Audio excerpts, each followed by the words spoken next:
quels sont les statuts aujourd'hui qu'on peut utiliser lorsque on va créer une foncière? Je ne sais pas si tu veux que j'en parle ou tu veux répondre à cette question.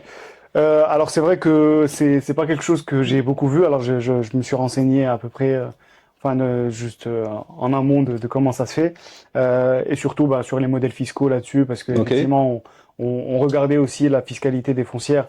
Et effectivement, comme tu disais tout à l'heure, ce n'est pas soumis à l'IS et Mhm. ça a des rendements Pour les, pour particuliers. les, pour les SIC? Pour les SIC, ouais. Ok? Et du coup, bah, moi, j'ai travaillé surtout avec des D'accord. SIC.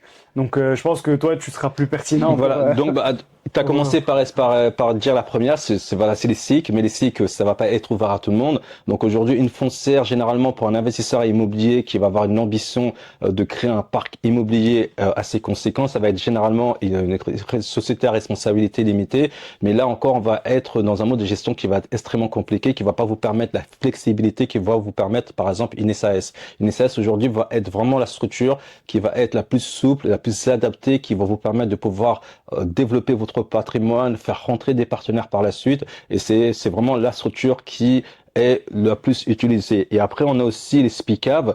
Les SPICAV, ce sont des sociétés de placement à prépondérance immobilière à capital variable. Alors, c'est très compliqué, c'est un système qui est très compliqué. D'un côté, en fait, vous allez avoir les actifs du parc immobilier. De l'autre côté, vous allez avoir des actifs qui vont être cotés en bourse et la SPICAV elle-même ne va pas être cotée en bourse. Donc ça, c'est encore en fait un instrument qui va être favorisé par les personnes qui maîtrisent le sujet. Mais voilà, c'était vraiment pour vous partager toutes les informations sur ce sujet.